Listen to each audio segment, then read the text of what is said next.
Hi, this is Intuitive India Lee, and this is the Guides Podcast. And right now, we're going to dive into what's happening this Pisces season. And throughout the month of March, you're really going to want to pay attention to some of these key dates that I'm talking about with astrologer Susan Reynolds. And we're going to cover what you might already be feeling and what you definitely will be experiencing throughout the next few weeks. So we'll just go ahead and dive in.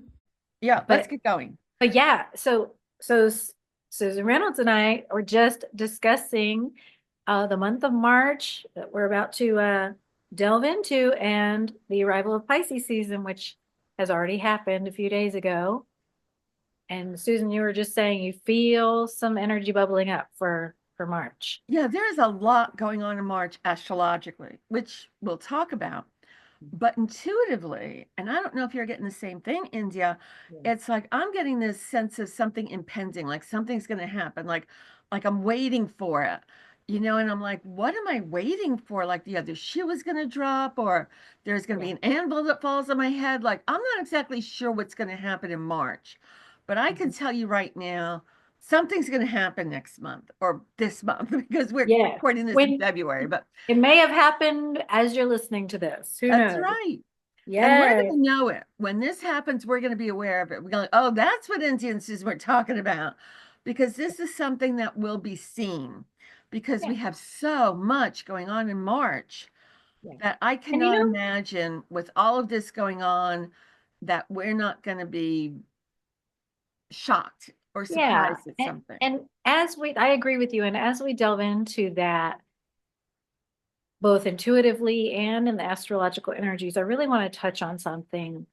I've heard several people that I really care about and am connected to, as well as people that I don't know very well, you just see on the internet or whatever. But I've heard a lot of people saying that they feel afraid, and they just are coming out and saying that I feel scared. I feel, and I actually woke up, my guides wake me up in the middle of the night or early morning, like many of you who are intuitive. That's when it happens, because that's when your mind is most quiet.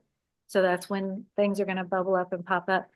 And this morning, I heard a message about that. And it was just basically saying, if you're feeling fearful all the time, and this was a message to share with everyone, if you're feeling fearful all the time, you're listening to the wrong thing. Because my guides were saying, if you're listening to your guidance, if you're listening to your intuition, if you're really tuning in, if you're taking the right amount of time to tune in and connect, you're not going to go around feeling fearful all the time. You're going to be noticing things, and you're going to be like, oh yeah, like Susan said, oh yeah, I feel something shifting, but you're not going to be living in a state of fear and anxiety. If you find yourself perpetually in a state of fear and anxiety, please just take a little inventory, a little audit of what you're listening to, what you're letting your thoughts tell you, and who you're talking to, because that is going to greatly infect. Oh, wow. I was going to say affect, but Spirit said infect. So yeah, that's going to infect your thoughts, right? So consider it just like, when we were all wearing masks. You want to be really aware of what you're taking in, that it doesn't infect your way of thinking and get in the way of your intuition. That's really well said. I was just talking to a friend of mine about this last night, because I said, I'm struggling to go into meditation, because when I quiet my energies and I go into meditation, I'm feeling this wave of anxiety from the country. Doesn't matter what political party you are on, people are agitated, uncertain, and it's unsettling to feel this.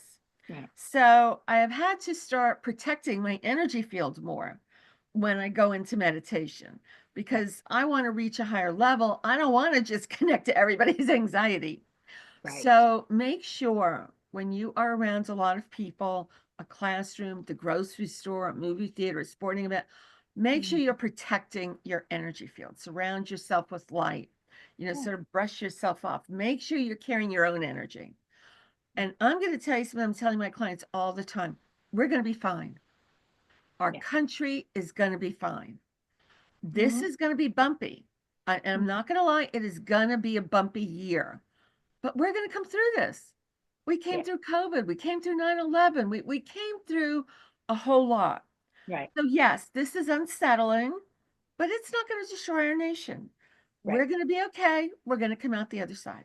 Yeah, and the difference between what we're experiencing now as a country and as a world, and the way we've experienced other crises in the past is just exposure to information. That's really the biggest difference. You know, if you look back at other big crises and think about the way you ingested the information, it's much different than the way we do now. It was not a constant IV drip of anxiety fueled information. It was not from each and every person's unique point of view. It was, in a much different way. It was filtered through, not to say right or wrong, but it was just way different.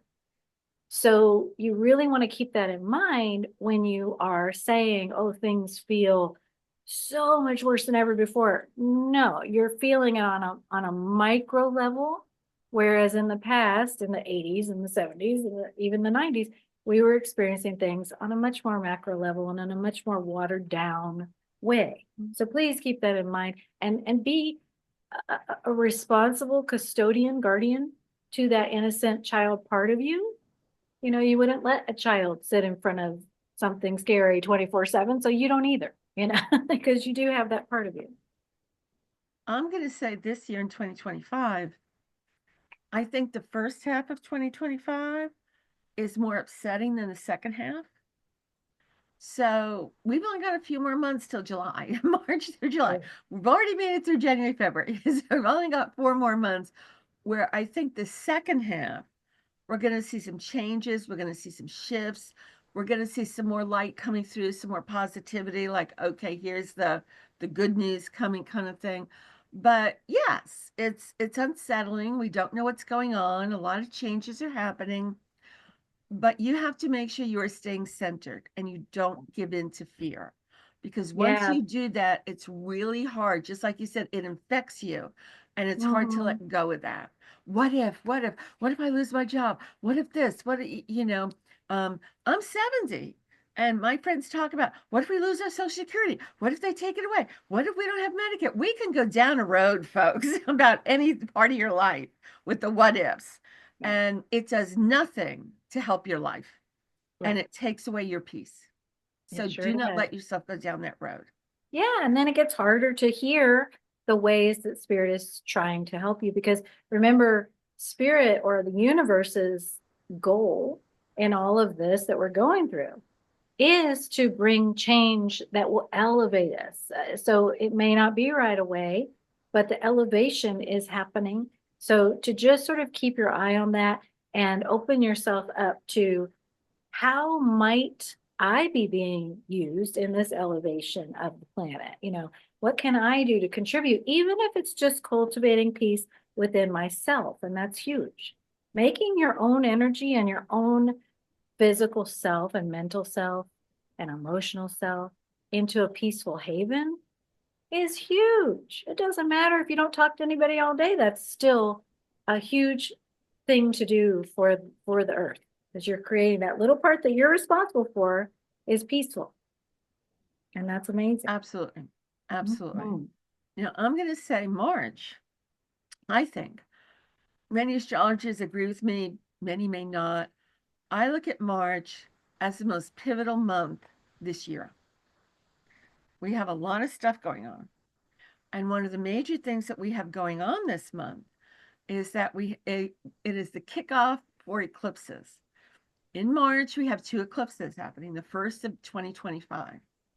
We have a lunar eclipse happening on March, I think it's the 13th. I'm going to check my dates. Yeah, on March 13th, we have a lunar eclipse happening, and it's happening in the sign of Virgo at 23 degrees. And then on March 29th, we have a solar eclipse happening at 9 degrees Aries. Now, if you know anything about your chart, and you may not, but if you do know anything about your chart, those degrees, I'd give it like 3 degrees on either side. So this 9, I would make that like 6 to 11 or 9, 12, 6 to 12.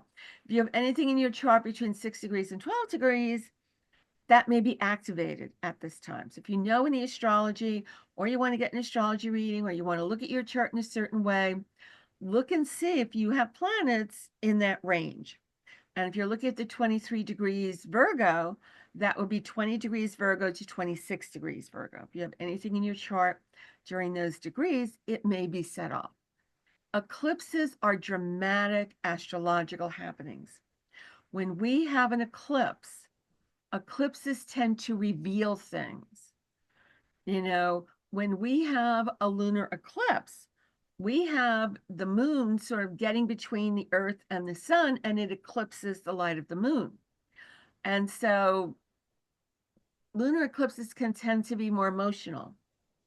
And with this Virgo energy, we may have some announcements or some things going on all over the world, but especially in our country, about healthcare, because Virgo is a lot about health and healing. That doesn't mean it's bad. It may be something your doctor's been talking to you about, and this eclipse happens, and you're like, you know what? I think I need to get that checked. You know, I think I need to go cataracts taken care of. Or I was having lunch with a friend the other day, and they'd taken a little biopsy of what they thought was a melanoma. And while we were at lunch, she got the call. It's like, it's nothing. You're fine. Go on about your business. Have a nice lunch. So just because we're taking charge of something in terms of health doesn't mean it's a bad something. This is where we can make decisions. Oh, I'm going to walk more. I'm joining the gym. I'm giving up sugar. But we can look at this on a national level as well. How much do we pay for healthcare? What about Medicare? There may be national questions as well as international things. You know, I know the president gets a physical every year, but I don't know when that happens. March may be the time that the president gets a physical, you know, and I think they're supposed to announce the findings, and it'll probably be he's grown another inch and lost another 40 pounds or something, so we may be thinking about that more. We may be taking charge of this. Virgo also has to do with responsibility and work and service. So this is a wonderful energy for us to look at, how am I of service to the world? How am I of service to my community? How am I of service to my family and friends? So we're going to be looking at those things. Sometimes that understanding comes from within, and sometimes it comes towards us. A parent has a fall, and we go to help them. We are being of service, this kind of thing. So I'm going to give you a little tip that my spiritual teacher told me years ago, and I have used this for years. He said, Susan, real service is joyful. If you're being of service and you are resentful and muttering, and why do they always call me when something needs to be done? And, I already picked them up at the airport last time. That little irritation underneath everything. That's not true service when you're resentful. Right. Real service is joyful. It lifts you up. And in order to do that, you have to allow yourself to also be supported in the ways that spirit sends in support for you, supporting yourself. You have to tend to yourself, and then you can tend to everyone else, but you cannot bypass yourself to take care of everyone else. That won't work. And this is something that I think the mind, body, spirit community does not always handle well. Self-care and making sure that we're honoring ourselves and our boundaries. We're allowed to say no. It's like we think we're supposed to be so self-sacrificing. Oh, love and lift up. No. You want healthy giving, healthy boundaries. Right. Now, like I said, on the 29th, we have the solar eclipse, but I'm going to put that solar eclipse off to the side for a minute, because we have a lot of other stuff happening in March. You may feel a little schizophrenic in March, because you may have a lot of different emotions coming at you at once. One day we wake up, we feel great. The next day we wake up and we don't feel so great, and we don't know what's going on. So we're all going to feel like we're Pisces. Yes, that's a good way to put it. And the sun is in Pisces in March, so we're all going to have that Pisces vibe of what the heck is happening? What is going on? Pisces struggles with its boundaries, but what we have going on in March is a lot of Aries energy. And one of the main things that's going on is for the first time in 165 years, we have the planet Neptune moving into the sign of Aries. Big deal astrologically. This is going to happen right at the very last day of March. Like how many days are March 30? It's going to happen on March 30th. It's going to put its big toe into Aries. Not a lot. The whole year it only goes 0, 1, 2. So it's not going very far. But this is a dramatic shift because Neptune has been in the sign of Pisces for the last 12 years. So as it starts to shift into Aries, we're going to feel this. This is not the only Aries energy we have going on. We have Venus in Aries, we have Mercury in Aries, and now we have Neptune in Aries. And Aries is very focused. It's the baby of the zodiac. It's saying, let's go. I don't really have a lot of inhibitions. I'm not going to hold back. I want to take action. I'm impulsive. I want it now. And Aries wants to do it. yeah. And Neptune is our planet of dreams, right? And our planet of, so we're going to want to do our dreams and take action. Yes. That's it exactly. For the last 12 years, Neptune's been in Pisces going, oh, I'd love to be an artist, or oh, I'd love to be a reader like Indian Susan. Wouldn't it be nice? Wouldn't it be nice? It moves into Aries and you're like ready to kick ass and take names. I'm leaving my job. I'm figuring out how to do this. I'm putting a business together. I'm making my dreams come true. It's going to be there from March through around October. Oh, and I want to throw something in here.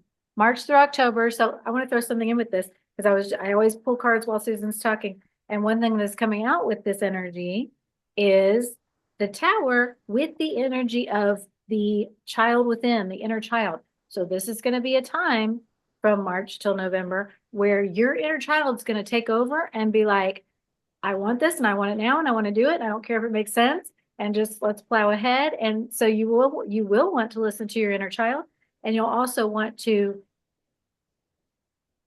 expect and accept changes that are going to come with that, because I see a lot of changes coming with that. Now remember, Neptune's not going into Aries very big. Saturn this year, a little bit later. We'll talk about that a few months down the road when it makes its move into Aries. Also not big like 0, 1. But next year in 2026 is when we start to see the results of things we started to do this year. So don't get discouraged if you're making changes, if you're doing the things you need to do and you don't see everything happening and falling into place immediately. It's going to take some time, but this is the year we begin. And March is the month where you get that tap on the shoulder going, I'm not doing this anymore. I'm going in a new direction. Very forceful, very dynamic. But think about the shadow side of this. Every sign, every planet has its high side, has its shadow side. Now, Neptune, very loving, very giving, very spiritual, very mystical, all about dreams. But Aries is pretty forceful. So we may see different religions, different spiritual paths get a little bit more aggressive. This is the right way. This is the only way. This is how you're supposed to believe. So we may see some of that around us.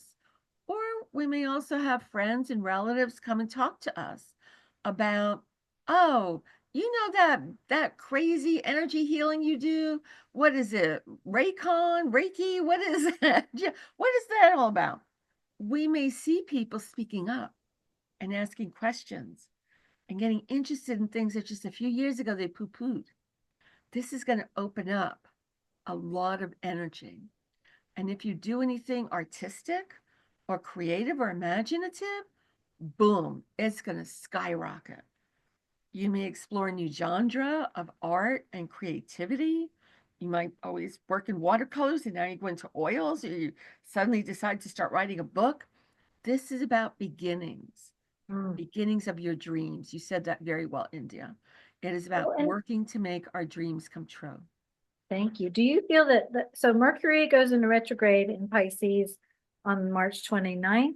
Do you feel Actually, Mercury starts out in Aries, Oh, okay. and from March 15th Uh-huh. through I can't see. I don't mind Oh, being I see 70, March, but I might not yeah, being able to see.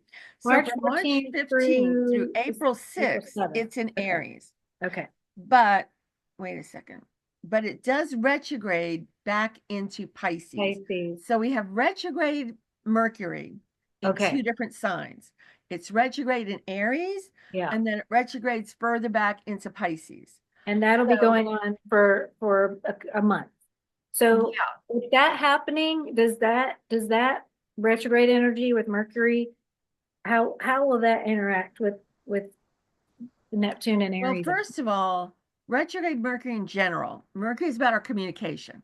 Mhm. So it is about all the different ways we communicate verbally, through text message, through emails, on the computer, our iPad, standing up, public speaking, writing, all the different ways that we communicate are ruled by Mercury. And so when it is retrograde, that communication is not flowing forward and smooth. So communications tend to get misconstrued, delayed, fouled up. We filed our taxes and realized we did it wrong, or we forgot to sign them. What do I do now? And something stops working. Well, I love that it's during tax time. Yeah. Isn't that perfect? So wonderful. Yes. It's sort of like we send an email and it never goes through and we don't know why, and crazy things happen. It's the classic, we take our car into the shop, it's making a funny noise, and then it won't make it for the mechanic. Or I So it's swear I sent that frustrating. email. I really did. Yeah. There you go. Miscommunication, we miss appointments, people miss appointments with us. I tend to double check a little more when Mercury is retrograde, like just checking in to make sure Yeah. we still on for blah blah blah. So that couple of weeks between the 14th, March 14th, and the end of the month might be a little bit of a frustrating part of Pisces because Pisces season, because you've got that I want to move in the direction of my dreams, but these communication glitches keep holding me back sort of a little bit. A retrograde Mercury in Pisces is very confusing. Yeah. We Yeah. don't communicate well. This is where we say yes when we want to say no. This is where we just say, well, you'll figure it out. Mhm. No, you're not going to figure it out. Retrograde Mercury in Pisces doesn't understand anything. You might as well just wait until it's over. Yeah, wait until April Mercury 12th. goes direct, which would be like on April 6th, April 6th or 7th, I think. Okay. Is when it turns direct. Hang on, let me just double check the date and make sure I'm giving you correct dates so you know to hold on for this or that. It turns direct on the 7th. Okay. So it finishes its retrograde and turns direct on the 7th. Okay. So hang on a minute, from March 4th through March 30th, we have retrograde Mercury in Aries. And Aries is forceful, sometimes angry, and Mercury is about our communication. So you may find yourself being more irritable, or you may find yourself bringing up an issue with somebody. I have a bone to pick with you. I didn't like it when you did this. It's going to be much more verbal and sometimes more verbally aggressive. You may walk around going, why is everybody in such a bad mood? Everybody's yelling all the time. It's retrograde Mercury in Aries. You may get very frustrated being on the phone with one of these cable phone company things that put you through voicemail hell that you just want to go through the lines and scream at them, kind of thing. So this can be where you're struggling to keep your temper. This can be where you're struggling to find tactful ways of saying things. The reason you need a bigger size dress is because you keep overeating and you won't lose any weight. Like it just comes flying out of your mouth. Then you realize, oh, I probably shouldn't have said it that way. So we have to work to be a little more aware of what we're saying and how we're saying it. And then speaking of retrograde energy, I would love to hear what you have to say about Venus in retrograde starting March 1st, because that I know is going to affect people's relationships, because I know Venus rules our relationships. Yeah, Venus is all about love, romantic relationships, and it is going to be turning retrograde right there at the beginning of March. think of that energy. When you think of retrograde, it's like redo, reorganize. So it's good for going back to old things and finishing them. Sometimes, not all the time, when I'm looking at a Venus retrograde, I will see old loves come back into our life. An old boyfriend or girlfriend calls us up. Sometimes we get closure on something we didn't feel quite right about. Or sometimes it's like, oh my God, can they not take a hint? We're done. We've been done. So, but we often fantasize about the one that got away, or oh, what would it have been like if I'd said yes to so and so. It's going back over things. So we may ponder things in our head. If you're married or with a current partner, it may be going back over the first time we met. Retrograde Venus can be very romantic. It can be super romantic. Nostalgic, yeah. Aries wants to take action. So this could be about, oh, let's go on a second honeymoon. It can be, although I probably wouldn't travel with Mercury retrograde, but it could be, something romantic, a picnic in the park or something. So it's also excellent, excellent energy for being good to yourself. Yeah, Venus I wants like nice that because things. what I'm also seeing, just looking here at the energies, it feels like that will be a good time if you feel like you need a break from romance. Let's say you've been dating and you're like, I want to take some time off. Definitely take some time off in March and the beginning of April, because that would be a good time to kind of, say, Yeah, it turns direct on April 13th. okay, But that's like a good 6 weeks of Venus being retrograde. take a break if you need to. Yes. What makes you happy? Mhm. I love going out to eat. I'm a Cancer. Cancers love food.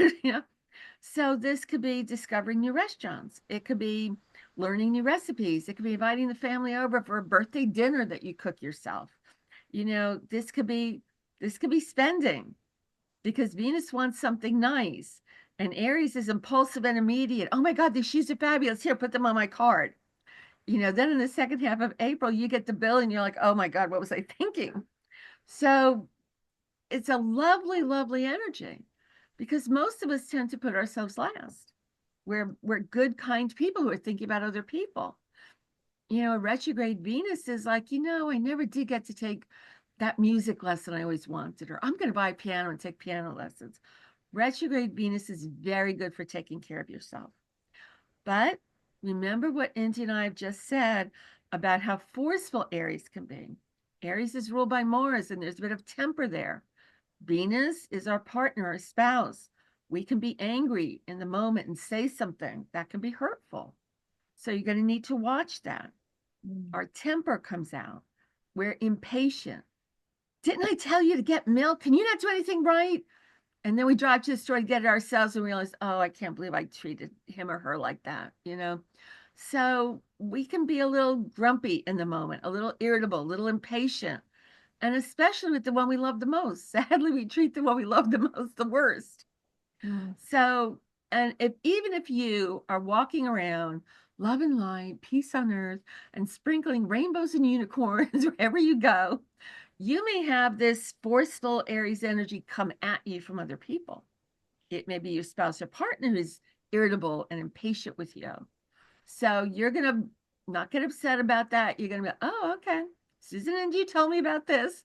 He's just Or reacting. say, She's just reacting to this. or say, hey, when I hear those harsh words, this is what it makes me feel, and just don't get tangled in the whole right or wrong thing. Just hey, that hurt my feelings. Yeah, let's get to the feelings right away, because you don't want to spend time in debate and argument. Yeah.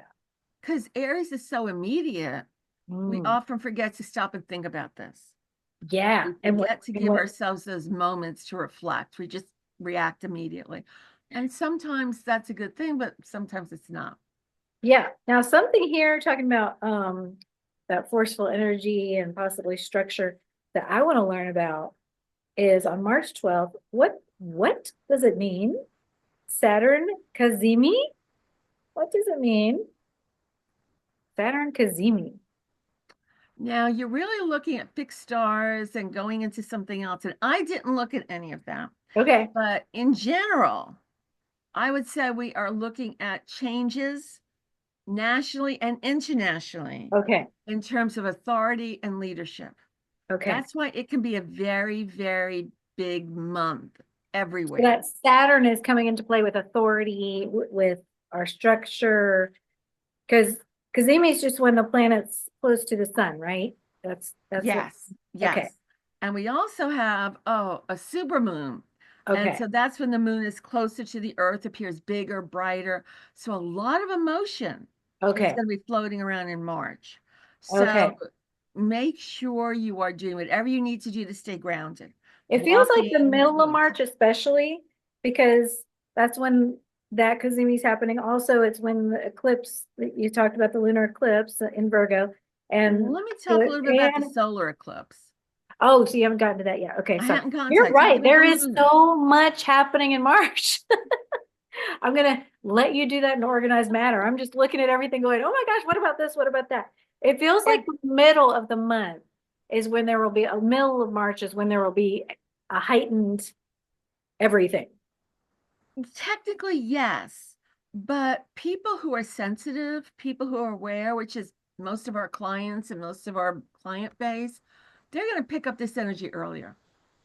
Yeah. You know, you and I are not the only ones sort of sensing what's going to happen, something's going on. No. Many of the people who are coming to us are also a little off center because they know something's happening, they just don't know what. Now, technically, right at the end of the month on the 29th of March, we're going to have a solar eclipse. And when we're having a solar eclipse, it appears as if the Earth gets between the sun and the moon and eclipses the light of the sun.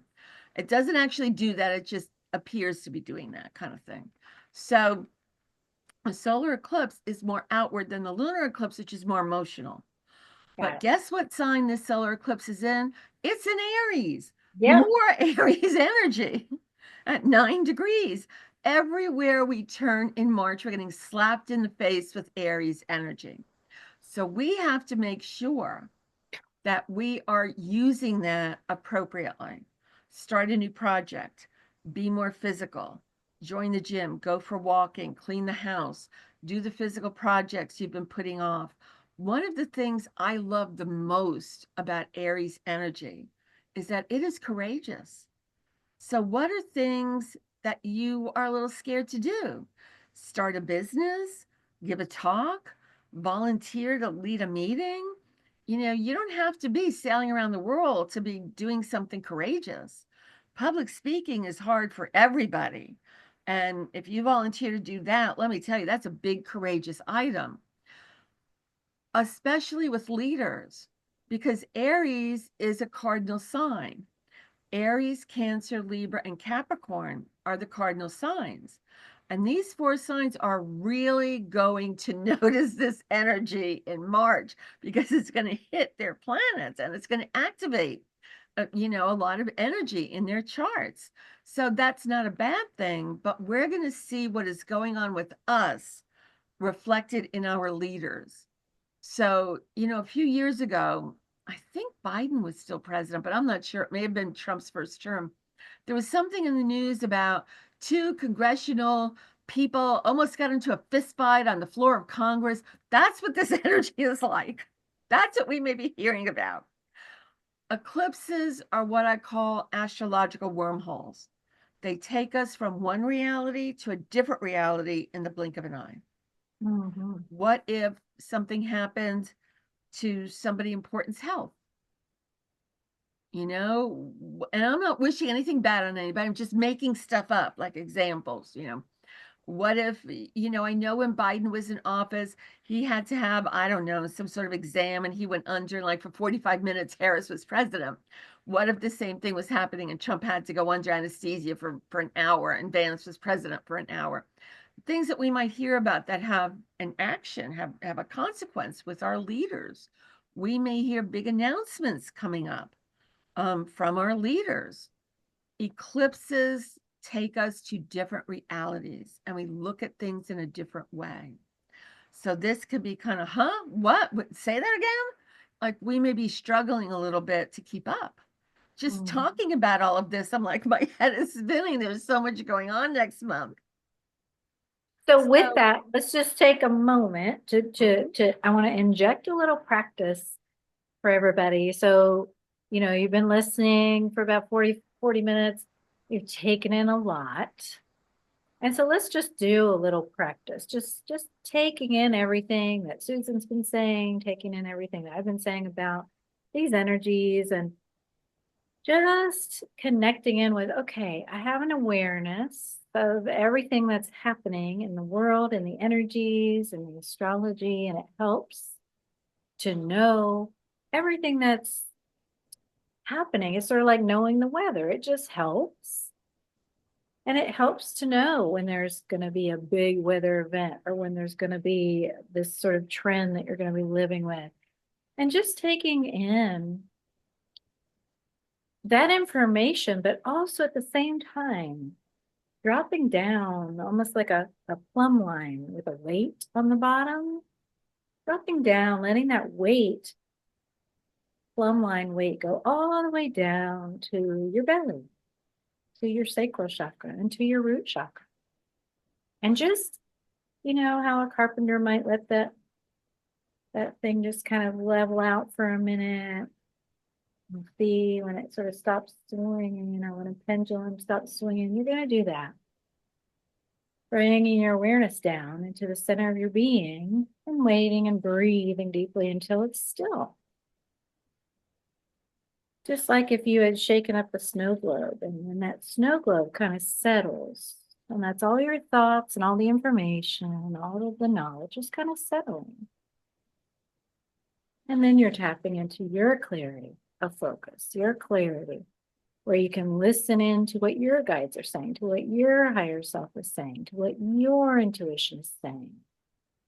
Tapping into what's true for you in that moment, even if it's just, okay, I took all that in. Now, where am I sitting? What is the temperature like? What am I seeing? What am I hearing? What does my body feel like? What emotions am I having? If I had a little child in my lap right now, a little child version of me, what would that child need right now? Just quickly bringing that awareness in. And then sort of sealing that up with, thank you, universe, thank you, spirit, that every single thing that's happening, that's unfolding in my environment, in the world, every single thing is happening for me, for my greatest good. I'm being shown the way to go in flow. I'm being shown what I need to know in the midst of all of this. So I don't need to stress. I don't need to worry. I don't need to carry fear energy.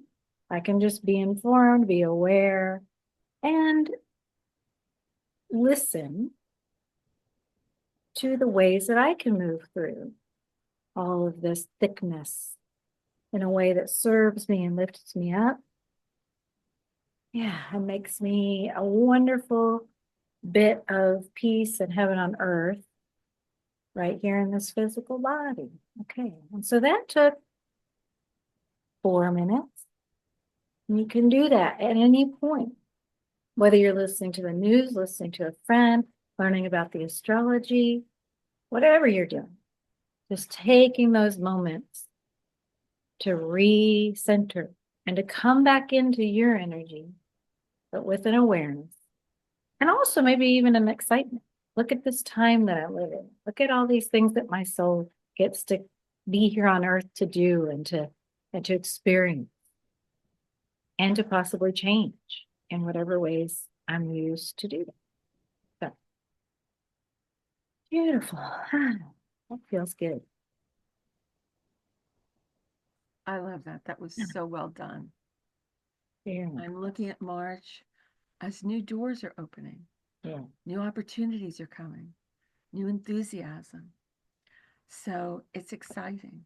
I will say, and I'll mention briefly, in March, starting March 11th, I'm going to start an 8-week beginning astrology for the spiritual student class. And I'm excited about this because I love astrology. I love working with astrology with India, and I love teaching it. And I do this in a very down-to-earth way so that you don't get overwhelmed with all the stuff that astrology can throw at you. I can vouch for that firsthand. Susan's always been my astrology mentor and still is. And yes, the class is amazing. So we're going to do this for 8 weeks. By the Yep. end of the 8 weeks, you can look at a chart and know what's going on. Because Yep. most people don't want to be professional astrologers. They just want to be able to read their chart and the chart of family and friends a little bit. Yeah.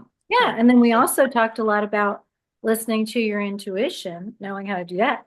So starting in April, Susan and I are going to teach another course in intuitive development. We've taught this course before and we're bringing it back and building on it. And that will be offered starting April 9th. So there'll be lots of details about both of those courses on our website if you want to check those out. Astrology and intuitive development. We literally just decided to offer the intuitive development before we started this podcast. 5 minutes before we started this, yes. So yes, a very, very exciting spring. And do you feel like we covered everything about Pisces season that's important to know as we move into that? Yeah, we can't Okay. look at March as fully being a Pisces season because there's so Right. much Aries going on. It's like Pisces / Aries. Yeah. But I don't look at that as a negative thing. It's a good balance. Yeah. And Aries season will officially begin on March 20th, right? Or 21st, 20th, 21st. Every month it changes. Hang on. Yeah, 19th, 20th, 21st. And we will. So hang on a minute. Oh, would you look at that? I'm just constantly excited about what astrology shows. It is going to be on the 21st. Okay. Of March. And so around that date, we will have our next episode that will delve into even more Aries energy. So, but we will have, yeah, a mix of Pisces and Aries these next few weeks. Just, action and dreams, kind of, yeah, action and boundaries and self and others and all these themes that we're working with. And of course, everything we're working with nationwide. Yeah. If you want to know what's going on for your particular sign in March, go to my website, exploreastrology.com. I put out free predictions for every sign every month. Doesn't cost you anything. You don't have to join anything. You can just go on my site and look up what's going on with Gemini or Virgo or whatever. Yeah. And you can see Susan's site in the description. And we will connect with you again next month. Thank you for listening. And we will share all the ways we experienced March and all the things you and I did this coming month. Yes, aren't we excited? Our future selves will have a lot to share. See you soon. Okay, bye.